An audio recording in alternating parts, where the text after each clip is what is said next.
শেখ হাসিনার ফাঁসির রায়ে সন্তুষ্ট সরকার। পৃথিবীর যে কোনো আদালতে এই রায়ই হতো বলে মন্তব্য করেছেন আইন উপদেষ্টা আসিফ নজরুল। জানান, শেখ হাসিনাকে ফিরিয়ে দিতে ভারতকে আবারও চিঠি দেওয়া হবে। এদিকে রায় ঘিরে আইনশৃঙ্খলা পরিস্থিতির অবনতির কোনো শঙ্কা নেই বলে জানান স্বরাষ্ট্র উপদেষ্টা। দুপুরে সচিবালয়ে আলাদা ব্রিফিংয়ে এসব কথা বলেন উপদেষ্টারা। জুলাই হত্যাকাণ্ডের দায়ে শেখ হাসিনার মৃত্যুদণ্ড দিয়েছে ট্রাইব্যুনাল। এর পরপরই প্রতিক্রিয়া জানান আইন উপদেষ্টা। বিচারের রায়ে সন্তোষ প্রকাশ করেন তিনি। বলেন, শেখ হাসিনা ও আসাদুজ্জামান খানের মৃত্যুদণ্ডে ন্যায় প্রতিষ্ঠা হয়েছে। ভারত যদি এখনো তাদের আশ্রয় দেয় তাহলে বুঝতে হবে এটি বাংলাদেশের বিরুদ্ধে একটা শত্রুতা। ব্যক্তিগতভাবে আমি এই রায়ে সন্তুষ্ট। দেশে প্রত্যার্পণের জন্য, এক্সট্রাডিশনের জন্য ভারতের কাছে আবার চিঠি লিখব। ভারত যদি এই গণহত্যাকারীকে আশ্রয় দেওয়া অব্যাহত রাখে তাহলে ভারতকে বুঝতে হবে এটা বাংলাদেশ এবং বাংলাদেশের মানুষের বিরুদ্ধে একটা শত্রুতা, একটা অত্যন্ত নিন্দনীয় আচরণ। পরে স্বরাষ্ট্র উপদেষ্টা বলেন, রায় ঘিরে আইনশৃঙ্খলার অবনতির শঙ্কা নেই। যারা বিশৃঙ্খলার চেষ্টা করবে তাদের কঠোরভাবে দমন করা হবে। সড়কও কোনো আতঙ্ক নাই, আমি তো সড়ক দিয়ে আসছি, আপনিও সড়ক দিয়ে আসতেন। তার প্রত্যাবর্তনের জন্য তো আমরা অলরেডি লিখে হয়েছে এবং এটা তো কন্টিনিউয়াস, আমরা তো ডেফিনেটলি চাবো প্রত্যাবর্তনের জন্য। ধানমন্ডি ৩২ নম্বরে বিশৃঙ্খলা না করারও আহ্বান জানান স্বরাষ্ট্র উপদেষ্টা। Asif Mahmud Shah, independent news, Dhaka. শেখ হাসিনা ও সাবেক স্বরাষ্ট্রমন্ত্রী আসাদুজ্জামান খানের ফাঁসির রায়ে ন্যায় বিচার প্রতিষ্ঠিত হয়েছে বলে মনে করে বিএনপি। এদিকে মৃত্যুদণ্ডপ্রাপ্ত শেখ হাসিনাকে দ্রুত ফেরত পাঠাতে ভারতের প্রতি আহ্বান জানিয়েছে জামায়াতে ইসলামী।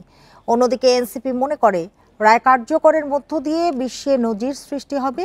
সোমবার রায়ের তাৎক্ষণিক প্রতিক্রিয়ায় এসব কথা বলেন তিন দলের নেতারা।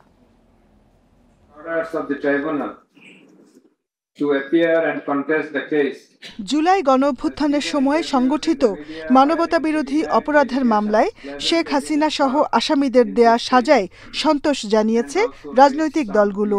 রায় ঘোষণার পর তাৎক্ষণিক প্রতিক্রিয়ায় ঢাকা বিশ্ববিদ্যালয়ের প্রশাসনিক ভবনের সামনে বিএনপির স্থায়ী কমিটির সদস্য সালাউদ্দিন আহমেদ বলেন, রায়ে প্রমাণিত হয়েছে স্বৈরাচার যত দীর্ঘদিন অবৈধভাবে রাষ্ট্র ক্ষমতায় থাকুক না কেন, আদালতের কাঠগড়ায় একদিন দাঁড়াতেই হবে।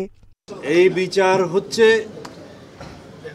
অপরাধের তুলনায় যথেষ্ট নয়, কিন্তু এটা শুধু ন্যায় বিচার প্রতিষ্ঠা না, সামনের দিনের জন্য একটা উদাহরণ, এবং ভবিষ্যতে যাতে এই রাষ্ট্রে কেউ আর ফেসিবাদী শাসন ব্যবস্থা না কায়েম না করতে পারে, কেউ নিজে ফেসিস্ট না হয়ে উঠতে পারে, এবং এখন আয়কতন্ত্র যাতে প্রতিষ্ঠা না হয় তার একটি মেসাল। এদিকে সোমবার বিকেলে রাজধানীর মগবাজারে দলের কেন্দ্রীয় কার্যালয়ে ব্রিফিংয়ে জামায়াতের সেক্রেটারি জেনারেল মিয়া গোলাম পরোয়ার বলেন, এই বিচার নিয়ে প্রশ্ন তোলার কোনো সুযোগ নেই। আমরা মনে করি এই বিচারের ব্যাপারে কোনো প্রশ্ন তোলার সুযোগ কারো নেই, কারণ বিচার স্বচ্ছ হয়েছে, নিরপেক্ষ হয়েছে, আন্তর্জাতিক মানের হয়েছে। শেখ হাসিনাকে ভারত থেকে ফিরিয়ে এনে ৩০ দিনের মধ্যে রায় কার্যকরের দাবি জানিয়েছে এনসিপি। যেহেতু এটা বাংলাদেশের অভ্যন্তরীণ, বাংলাদেশের আইন বিচার কাঠামোর মধ্যে এই গণহত্যা সংঘটিত হয়েছিল এবং এই আইনে রায় হয়েছে, ফলে আমরা মনে করি এই রায় মৃত্যুদণ্ড হওয়া সঠিক।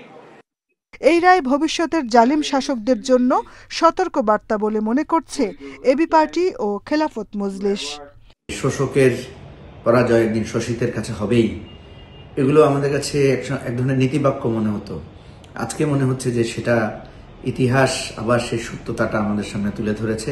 ভবিষ্যতে যারা ফ্যাসিবাদী শাসন ব্যবস্থা চালু করবে তাদের জন্য এই রায় সতর্কবার্তা বলেও মনে করে রাজনৈতিক দলগুলো। Jahanara Parvin, independent news, Dhaka. শেখ হাসিনা ও আসাদুজ্জামান খানকে ফিরিয়ে দিতে শিগগিরই ভারতকে আনুষ্ঠানিক চিঠি পাঠাবে ঢাকা। পররাষ্ট্র উপদেষ্টা জানান, ভারতের প্রতিক্রিয়া দেখে পরবর্তী পদক্ষেপ নেওয়া হবে। সন্ধ্যায় পররাষ্ট্র মন্ত্রণালয়ের ব্রিফিংয়ে তৌহিদ হোসেন এসব কথা বলেন। এদিকে ভারতের পররাষ্ট্র মন্ত্রণালয়ে বিবৃতিতে জানিয়েছে, শেখ হাসিনার বিরুদ্ধে নেওয়া সিদ্ধান্তটি তাদের নজরে এসেছে। জুলাই গণ অভ্যুত্থানের মুখে গত বছর 5 আগস্ট ভারতে আশ্রয় নেন শেখ হাসিনা। মানবতা বিরোধী অপরাধে তার বিরুদ্ধে বিচার শুরু হয় ট্রাইব্যুনালে। এরপর তাকে ফেরাতে ভারতকে চিঠি পাঠায় অন্তর্বর্তী সরকার, কিন্তু কোনো উত্তর দেয়নি দিল্লি। রায়ের পরপরই তাৎক্ষণিক প্রতিক্রিয়া জানাতে বিবৃতি দেয় পররাষ্ট্র মন্ত্রণালয়। সেখানে বলা হয়েছে, মানবতা বিরোধী অপরাধে দণ্ডপ্রাপ্ত ব্যক্তিদের আশ্রয় দিলে তা হবে ন্যায় বিচারের প্রতি অবজ্ঞা। এখানেই থেমে থাকছে না ঢাকা। শেখ হাসিনা ও আসাদুজ্জামান খানকে ফেরাতে আবারও আনুষ্ঠানিক চিঠি দেওয়া হচ্ছে। পররাষ্ট্র উপদেষ্টা বলেন, প্রত্যর্পণ চুক্তি অনুযায়ী দণ্ডপ্রাপ্তদের ফিরিয়ে দেয়া এখন ভারতের দায়িত্ব। কোনো জবাব আমরা পাইনি। এখন তো পরিস্থিতি অন্যরকম।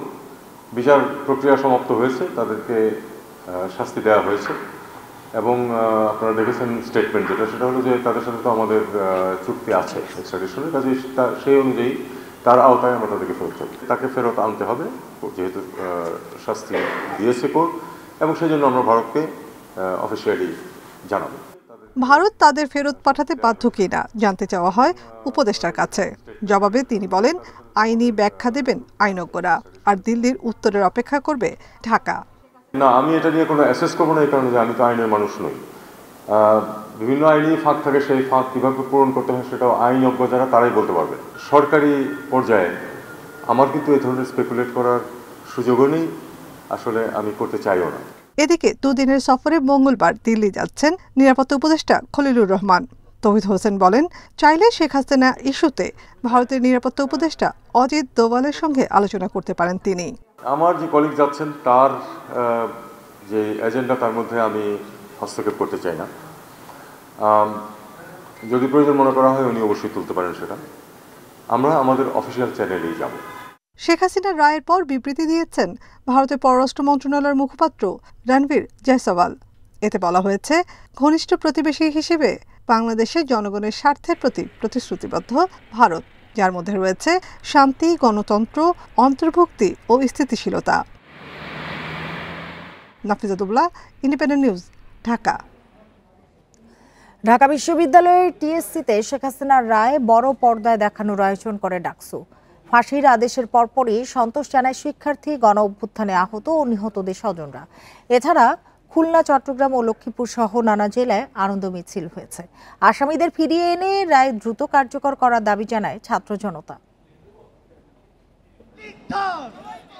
সকালেই টিএসসিতে বড় পর্দায় রায় প্রচারের আয়োজন করে ডাকসু। আদেশ দেয়া শুরু হতেই পায়রা চত্বরে আসতে থাকে শিক্ষার্থী, জুলাই গণ অভ্যুত্থানে আহত ও নিহতদের স্বজনরা। বাংলাদেশের মতো একটা সার্বভৌমত্ব দেশে কোনো স্বৈরাচার টিকতে পারবে না এবং ভবিষ্যতে যাতে কোনো স্বৈরাচার না জন্ম নিতে পারে। এই রায়টা যে যথাযথ হয়, যথাযথ শাস্তি হয়, এটাই মানুষের প্রত্যাশা। শিক্ষার্থীরা বলেন, গত 17 বছরে গুম খুন সহ এমন কোনো অন্যায় নেই যা শেখ হাসিনা করেননি। যথার্থ শাস্তি দিয়েছে ট্রাইব্যুনাল। এতগুলো শহীদ মায়েদের চোখের পানি আমরা সহ্য করেছি, তার প্রেক্ষিতে যে রায়টা আমাদের প্রত্যাশিত ছিল সেটা হয়েছে। তবে কার্যকর না হওয়া পর্যন্ত আমরা মাঠে আছি, মাঠে থাকবো ইনশাআল্লাহ। এদিকে রায় ঘোষণার পরই চট্টগ্রামের বিপ্লবী উদ্যানে আনন্দ মিছিল করে ছাত্র জনতা।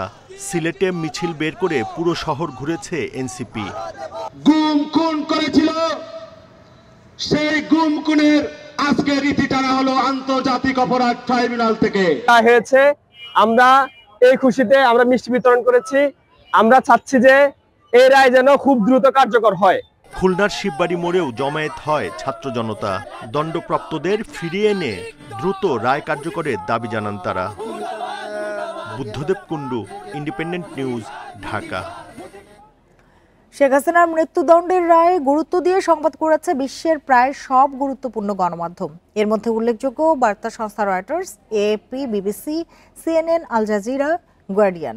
এছাড়া রায় ঘোষণা সরাসরি সম্প্রচার করেছে রয়টার্স, বিবিসি, আল জাজিরা সহ কয়েকটি বিশ্ব গণমাধ্যম। With only one sentence, that is sentence of death. July গণ অভ্যুত্থানের সময় সংগঠিত মানবতা বিরোধী অপরাধের দায়ে শেখ হাসিনাকে মৃত্যুদণ্ডের আদেশ নিয়ে বিবিসির শিরোনাম, বিক্ষোভ দমনের নৃশংসতার দায়ে বাংলাদেশের সাবেক প্রধানমন্ত্রী শেখ হাসিনার মৃত্যুদণ্ড। এতে বলা হয়, তাকে বাংলাদেশে ফেরত পাঠাতে ভারতের উপর চাপ বাড়লেও সেই সম্ভাবনা কম। শেখ হাসিনার রায়ের খবর গুরুত্ব দিয়ে প্রচার করেছে CNN, বার্তা সংস্থা রয়টার্স, AFP, আল জাজিরা। সিএনএনের শিরোনাম, মানবতা বিরোধী অপরাধের দায়ে বাংলাদেশের ক্ষমতাচ্যুত নেত্রী শেখ হাসিনার মৃত্যুদণ্ড। রয়টার্সের প্রতিবেদনে রায়ের পর আদালত চত্বরে আনন্দ ছড়িয়ে পড়ার কথা জানায়। রায়কে কেন্দ্র করে নতুন অস্থিরতা ছড়িয়ে পড়তে পারে বলেও আশঙ্কা জানায় বার্তা সংস্থাটি। আল জাজিরার খবরের শিরোনাম, মানবতা বিরোধী অপরাধের দায়ে বাংলাদেশের হাসিনার মৃত্যুদণ্ড। এতে বলা হয়েছে, ছাত্রদের বিক্ষোভের উপর সরকারের সহিংস দমনপীড়নের জন্য মানবতা বিরোধী অপরাধের দায়ে শেখ হাসিনাকে মৃত্যুদণ্ড দিয়েছে আদালত। তার বিরুদ্ধে অভিযোগগুলোর বিস্তারিত তুলে ধরেছে আল জাজিরা। এছাড়া প্যারিস ভিত্তিক বার্তা সংস্থা AFPর প্রতিবেদনে হাসিনাকে দোষী সাব্যস্ত করে টেলিভিশনে সরাসরি সম্প্রচারিত রায়ের বিভিন্ন অংশ তুলে ধরা হয়েছে। শেখ হাসিনার রায়ের খবর ফলাভাবে প্রচার করেছে the Guardian, Deutsche Welle, AP, Dawn, Geo News, NDTV, Times of India, Hindustan Times ও রুশ গণমাধ্যম RT। নেপালের কাঠমান্ডু পোস্ট, শ্রীলঙ্কার ডেইলি মিরর সহ প্রতিবেশী দেশের প্রায় সব গণমাধ্যমেই শেখ হাসিনার মৃত্যুদণ্ডের খবর গুরুত্ব পেয়েছে। সায়রা খান, ইন্ডিপেন্ডেন্ট নিউজ। প্রার্থী ঘোষণা না করা ঢাকার গুরুত্বপূর্ণ 7টি আসন যুগপৎ আন্দোলনের সমমনা দলের প্রার্থীদের ছেড়ে দিতে পারে বিএনপি। কথা জানিয়েছেন দলের জ্যেষ্ঠ নেতারা। যদিও এসব আসনের প্রতিটিতে বিএনপির একাধিক নেতা জোর প্রচারণা চালিয়ে যাচ্ছেন। তবে জোটের নেতারা বলছেন, ঢাকার ফাঁকা আসনগুলোতে তারাই অগ্রাধিকার পাবেন। ফেব্রুয়ারির প্রথমার্ধে জাতীয় নির্বাচন, তাই ভোটের প্রচারে ব্যস্ত সময় পার করছেন সম্ভাব্য প্রার্থীরা। ইতিমধ্যে বিএনপি 237 প্রার্থী ঘোষণা করলেও ঢাকার 7টি গুরুত্বপূর্ণ আসন এখনো ফাঁকা। প্রার্থীর সম্ভাব্য তালিকায় নাম না থাকলেও ঢাকার কয়েকটি আসনে নির্বাচনী প্রচারণা শুরু করেছেন বিএনপির সম্ভাব্য শরিকরা। যুগপৎ আন্দোলনের সঙ্গে বাংলাদেশ জাতীয় পার্টির চেয়ারম্যান আন্দালিফ রহমান পার্থকে ঢাকা 17 আসন ছেড়ে দিতে পারে বিএনপি। ঢাকা 13 আসনে প্রচারণা চালাচ্ছেন এনডিএম পার্টির চেয়ারম্যান ববি হাজ্জাজ। তারা মনে করেন, ঢাকায় ফাঁকা রাখা আসনগুলোতে বিএনপির সমমনা দলগুলো অগ্রাধিকারে থাকবে। জোটের প্রধান নেতৃত্ব বিএনপি থেকে জোটের বাকি নেতৃত্বে যারা আছেন তাদের সিটগুলো অলরেডি কনফার্ম করা হয়েছে এবং বাকি সিটগুলো নিয়ে আমরা এখনো আলোচনায় আছি। আপনি রাজনীতি এবং রাজনীতির বাইরে নিজের কর্মদক্ষতা কতখানি দেখিয়েছেন, যে আপনি সেবা জনগণকে কতখানি দিতে পারবেন, তার ভিত্তিতে যদি আপনাকে একটা পজিশন দেয়া হয় তাহলে আপনার বয়স কত এটা একেবারেই বিবেচ্য বিষয় হওয়ার কথা না। ঢাকা 10 আসনে উপদেষ্টা আসিফ মাহমুদ সজীব ভুঁইয়া ভোটার হওয়ার আবেদনের পর জোর গুঞ্জন তিনি বিএনপি জোটের হয়ে এই আসনে প্রার্থী হচ্ছেন।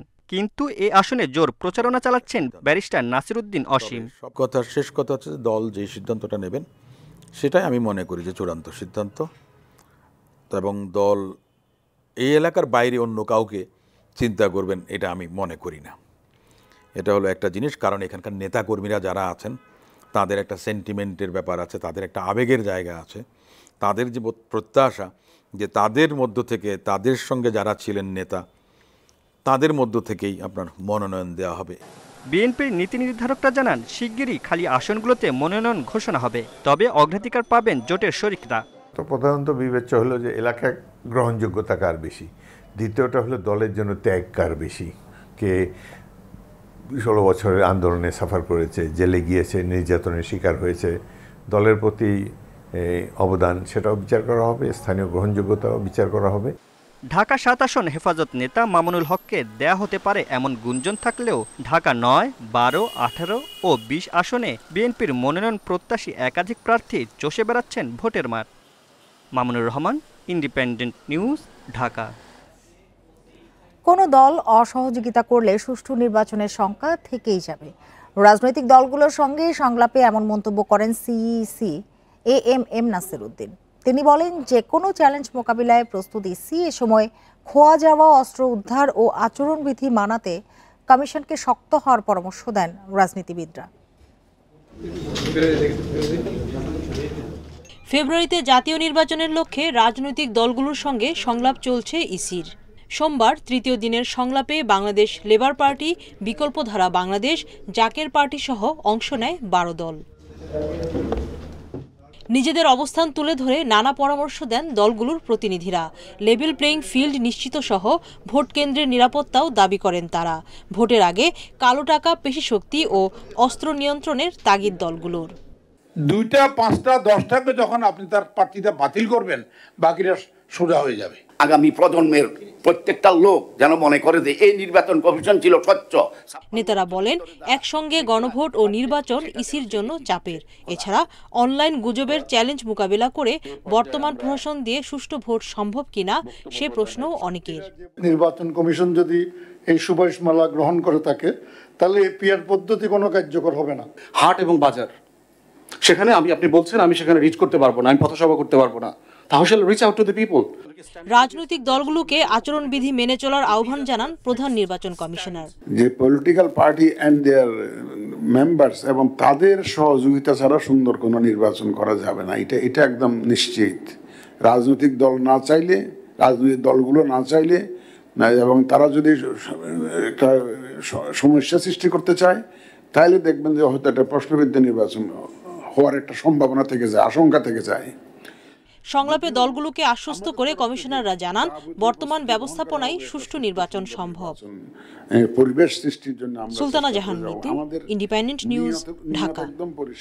আর এই ছিল এখনকার সংবাদে। ইন্ডিপেন্ডেন্ট টেলিভিশনের সব খবরের আরও বিস্তারিত জানতে চোখ রাখুন ফেসবুক, ইউটিউব এবং এক্সে। ধন্যবাদ সবাইকে এতক্ষণ সাথে থাকার জন্য।